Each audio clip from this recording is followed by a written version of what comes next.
Thank you, Pari and team, for trusting me with this character, and Shelly sir, Fatha, Bharat, art director, lyricists, எல்லா singers எல்லாருக்குமே ரொம்ப ரொம்ப நன்றி. அபி, thank you so much. Costumes ரொம்ப ரொம்ப பியூட்டிஃபுல்லாக இருந்தது, and I loved working with you.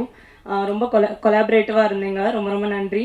And entire cast and crew, Roja ma'am, Chetan sir, என்னோட அப்பாவா நடித்த டென்வர் சார், டானா, எல்லாருக்குமே ரொம்ப நன்றி. It was a lovely experience working with all of you.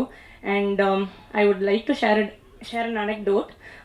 நாங்கள் தியேட்டர் எக்ஸ்பீரியன்ஸ் போகிறப்போ ரெஸ்பான்ஸ் பார்க்க போகிறப்போ ரொம்ப ரொம்ப சந்தோஷமாக இருந்தது. எல்லாருமே அவ்வளோ என்ஜாய் பண்ணி, அவ்வளோ சிரித்து கைத்தட்டி ரசித்து பார்த்ததை நாங்கள் லைவாக பார்த்தோம். அது அந்த எக்ஸ்பீரியன்ஸை என்னால் எக்ஸ்பிளைனே பண்ண முடியாது, அவ்வளோ பியூட்டிஃபுல்லாக இருந்தது. அண்ட் எல்லா ஆர்டிஸ்டாலையும் ரிலேட் பண்ணிக்க முடியும்னு நினைக்கிறேன்.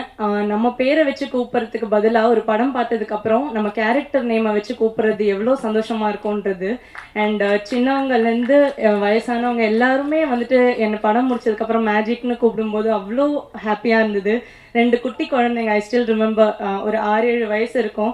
ஒரு பொண்ணு ஓடி வந்து hi magic, you really look magical on screen அப்படின்னு சொன்னால். அப்புறம் திருப்பி நான் பேசிகிட்டு இருக்கும்போது வந்து இன்னொரு குழந்தை வந்து பாய் மேஜிக், ஐம் கோயிங் ஹோம் அப்படின்னு சொன்னான். இதெல்லாம் வந்துட்டு மறக்கவே முடியாது. அண்ட் நிறைய பேர் வந்து சொன்னாங்க, இந்த மாதிரி என்ன நீங்கள் ஆங்கிலோ இண்டியனாக இருந்துட்டு இவ்வளோ நல்லா தமிழ் பேசுகிறீங்க அப்படின்னு சொன்னாங்க. இதெல்லாம் கேட்கும்போது ரொம்ப ரொம்ப சந்தோஷமாக இருந்தது. படத்தையும் அவ்வளோ அழகாக ரசித்து பார்த்தாங்க. கோபி அண்ணாக்கு, சேத்தன் சாருக்கு எல்லாருக்குமே கிடைச்ச அப்ளாஸ், அண்ட் பாரியோட அந்த ஃபைனல் கிளைமேக்ஸ் சீக்வன்ஸ் எல்லாருக்குமே கிடைச்ச அப்ளாஸ் பார்க்கும்போது ரொம்ப ரொம்ப சந்தோஷமாக இருந்தது. அண்ட் இது எல்லாத்துக்குமே ஆரம்பமாக இருந்த ப்ரெசன்ட் மீடியா, உங்கள் எல்லாருக்கும் ரொம்ப ரொம்ப நன்றி. படம் ப்ரெஷ் ஷோ முடித்த உடனே நீங்கள் எல்லாருமே போய் நீங்கள் எழுதின ஆர்டிகல்ஸ் நான் படித்தேன். அண்ட் உங்களோட ரிவ்யூ வீடியோஸ் எல்லாமே நான் ஒன்று விடாமல் பார்த்தேன். படத்தை பற்றியும் இண்டிவிஜுவல் பர்ஃபார்மன்ஸஸ் பற்றியும் ரொம்ப ரொம்ப அழகாக எழுதியிருந்தீங்க. நீங்கள் எழுதினது, நீங்கள் பேசினது எல்லாமே தான் டிக்கெட்டாக கன்வெர்ட் ஆச்சு எங்களுக்கு ஃபர்ஸ்ட் வீக். அது ரொம்ப ரொம்ப நன்றி. அண்ட் இங்கே நிறைய ப்ரெசன்ட் மீடியா எல்லாருமே நிறைய பேர் இதில் எனக்கு ஃப்ரெண்ட்ஸாகவும் ஆயிட்டீங்க. எனக்கு ரொம்ப ரொம்ப சந்தோஷமாக இருக்குது. ப்ளீஸ் உங்கள் சப்போர்ட்க்கு நான் தலை வணங்குறேன். அண்ட் இந்த வாரம் நிறைய எக்ஸ்டர்னல் ஃபேக்டர்ஸ் இருந்தாலுமே தியேட்டரில் வந்துட்டு நிறைய டிக்கெட்ஸ் போச்சுன்றது பார்க்கும்போது இந்த வாட்டி என்னோட போன வாரம் நான் யூஸ் பண்ண ஆப்ஸ்லேயே மோஸ்ட் யூஸ்ட் ஆப் வந்து புக் மை ஷோவாக தான் இருக்கும்னு நினைக்கிறேன். இன்ஸ்டாகிராம், வாட்ஸ்அப் எதுவுமே கிடையாது. எல்லா ஷோஸுமே எக்ஸ்டர்னல் ஃபேக்டர்ஸ் இருந்தாலுமே ஹவுஸ்ஃபுல்லாக இருந்தது. அது பார்க்கும்போதே பயங்கர ஹாப்பியாக இருந்தது.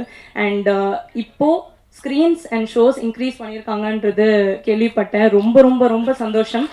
இந்த வாரமும் ப்ரெசன்ட் மீடியா உங்களோட எக்ஸ்டெண்டட் சப்போர்ட் எங்களுக்கு வேணும். ப்ளீஸ் உங்களோட சப்போர்ட் எங்கள் படத்துக்கு கொடுங்க. Thank you so much. எல்லாருக்கும் நன்றி சார். டிஸ்ட்ரிபியூட்டர் சார் சொன்னார் படம் நல்லபடியாக போயிட்டுருக்குன்னு, அது ரொம்ப சந்தோஷம். ஷோஸ் இன்னைக்கு இன்க்ரீஸ் பண்ணியிருக்கிறதா சொன்னாங்க, அதுவும் ரொம்ப ஹாப்பி. எல்லாரோட கான்ட்ரிபியூஷனால தான் படம் நல்லா வந்திருக்கு. ஸோ எல்லாருக்குமே ரொம்ப நன்றி. தேங்க்யூ. இந்த நேரத்தில் நான் நன்றியை தெரிவிச்சுக்கிறேன். ரொம்ப நன்றி. இந்த நன்றி தெரிவிக்கிற இடத்துல என்னோட டீமை மறுபடியும் ஸ்டேஜுக்கு கூப்பிட்டுக்கிறேன். இவங்க இல்லைன்னா இந்த படத்தை பண்ணியிருக்க முடியாது. தொடர்ந்து நான் நிறைய ஸ்டேஜில் கூட பேசலாம், இவங்களுக்கான மேடைகள் அமையறதில்லை. ஸோ இந்த இடத்துல நான் பேசுறதை விட அவங்க பேசினா கொஞ்சம் பெட்டராகும்னு நினைக்கிறேன். எல்லாருக்குமே நிறைய மாற்று கருத்துக்கள் இருக்கலாம், எல்லாரோட டேஸ்ட்டும் ஒரே மாதிரி இருக்கணும்ன்றது கிடையாது. ஆனால் உங்களுடைய கருத்துக்கள் என்னவாக இருந்தாலும் ஒரு படம் வந்து இது மக்கள்கிட்ட போய் சேரும்போது வேற மாதிரி இருக்கும் அப்படின்ட்டு தங்களோட எண்ணங்களை ஒதுக்கி வச்சுட்டு அந்த படத்தோட ஒரு நலன் மட்டுமே கருதி நிறைய என்கிட்ட வேற சொன்னாலும் அவங்களுடைய விமர்சனங்களும் எழுத்துக்களும் வேற மாதிரி இருந்த இந்த படத்துக்கு முதல் உதவியா இருந்தவங்க எல்லாருக்கும் மிகப்பெரிய நன்றி நான் தெரிவிச்சுக்கிறேன் இந்த இடத்துல. அதுக்கப்புறம் எல்லாரும் சொன்னது தான். நான் தியேட்டருக்கு போகும்போதெல்லாம் எல்லாரும் என்கிட்ட சொல்லிட்டே இருந்தது, நான் வந்து ஜமாக்காக தான் வந்தோம் அப்படின்னாங்க. நான் அந்த படம் வந்து நான் சொன்ன மாதிரி முன்னாடி பெரிய வரவேற்பு இல்லைனாலும் என்னோட டீம் கிட்ட நான் ரொம்ப ஸ்ட்ராங்காக சொல்லிட்டே இருப்பேன், அந்த படம் வந்து ஒரு நாளும் க்ரோ ஆகிட்டே இருக்கும் அப்படின்றது. அதில் எந்த விதத்துலையுமே எனக்கு வந்து சந்தேகமே இல்லை. ஜமாவுக்கு நன்றி, ஜமாவோட ப்ரொடியூசர்ஸுக்கு நன்றி. அவங்களுக்கு இந்த நேரத்தில் இது பண்ணிக்கிறேன். முக்கியமாக வந்து இந்த நேரத்தில் விஜய் சேதுபதி சாருக்கு நான் மிகப்பெரிய நன்றியை நான் தெரிவிச்சுக்கிறேன். ஏன்னா அவர்கிட்ட நான் கதை சொன்னப்போ அது ஒரு சீக்வன்ஸ் இருக்குது.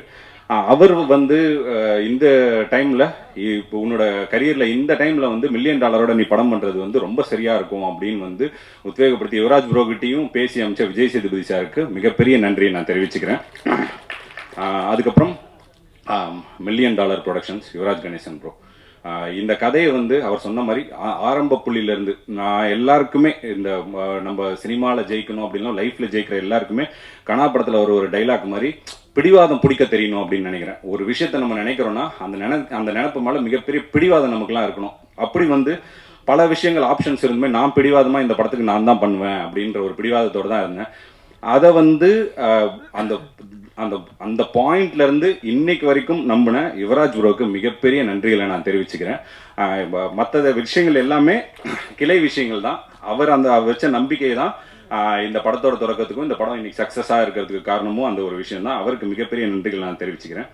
அதுக்கப்புறம் முக்கியமாக ஏன் வந்து யுவராஜ் ப்ரோக்கு இவ்வளோ ஸ்ட்ராங்காக ஒரு சில நன்றிகளை சொல்கிறோம் அப்படின்னா, எனக்கு 2 படத்துலையுமே ஜமாலியும் சரி இதுலேயுமே சரி என்ன விஷயம் வந்து பொதுவாக நடந்தது அப்படின்னா, நம்மளோட எழுத்தை வந்து ஒரு ப்ரொடியூசர் வந்து முழுசாக நம்புறதுன்றது வந்து ரொம்ப ரொம்ப ஒரு இயக்குனருக்கு வந்து கிடைக்கிற வரமாக தான் நான் நினைக்கிறேன். என்னோட ஜம்மா ப்ரொடியூசர்ஸும் அப்படிதான். ஒரே ஒரு வார்த்தை கூட நான் என்ன எழுதணும் அதை வந்து மாற்றணும், இந்த சீனை மாற்றணும், இந்த டைலாகை மாற்றணும் அப்படின்லாம் எதுவுமே சொல்லாமல் முழுக்க வந்து அதை ட்ரஸ்ட் பண்ணாங்க. அது ஒரு ஆர்ட் ஃபிலிம். ஸோ அதை பற்றி உனக்கு தெரிஞ்சிருக்கு, இதில் மாற்ற வேணாம் அப்படின்னு நினைக்கிறது ஓகே. பட் ஒரு கமர்ஷியல் ஃபிலிம் வரும்போது இதில் எல்லாருக்குமான சே இருக்கும். நம்ம எப்படி ஒரு திரைப்படங்களை ரசிக்கிறோமோ, ஒரு காதல் காட்சிகள் எழுதுறோமோ, ஒரு நகைச்சுவை காட்சிகள் எழுதுறோமோ, அந்த மாதிரி எல்லாருக்குமானது இருக்கும். என்னோட அதிக சென்சிபிலிட்டி இருக்க ஆட்கள் வந்து யுவராஜ் ப்ரோ. ஆனால் அப்படி இருந்தும் இந்த கதையில் ஒரே ஒரு டைலாகோ ஒரே ஒரு சின்ன சீனோ கூட இதில் இந்த டைலாக் இப்படி மாற்றி எழுதலாம், இந்த சீன் இப்படி இது பண்ணலாம் அப்படின்னு எதுவுமே சொல்லாமல் எழுத்த நம்பினது இருக்குல்ல, அது வந்து அதுக்கு நான் வந்து யுவராஜ் ப்ரோக்கு என்றைக்குமே நான் கடமைப்பட்டிருக்கிறேன். ஏன்னா இது ஒரு படம் பண்ண போகிற எல்லா இயக்குநர்களுக்கும் தெரியும் இது எவ்வளோ பெரிய பயங்கர கிரேட்ஃபுல்லான விஷயம்னு. நான் அப்படி ஒரு விஷனை சப்போர்ட் பண்ணுறதுக்காக thank you Yuvraj bro, thank you so much, மிகப்பெரிய நன்றிகள். அதுக்கப்புறம் அது மட்டும் இல்லாமல் நம்ம ஒரு கதையை எழுதி முடிக்கிறோம். நம்ம இயக்குநர்களுக்கே ஒரு சில விஷயங்கள்லாம் இருக்கும். வந்து நம்ம ஒரு காஸ்டிங் சொல்லுவோம். ஏன்னா இவங்க வேற ஒரு ஆப்ஷன் சொல்கிறாங்கன்னு வச்சுக்கோங்களேன், நமக்கு எப்படி இருக்குன்னா இல்லை நான் அவரை யோசிச்சு தான் எழுதினேன், அவர் இல்லாமல் இந்த கேரக்டர் பண்ணவே முடியாது அப்படின்னு நம்ம ஒரு பயங்கர இதில் இருப்போம்.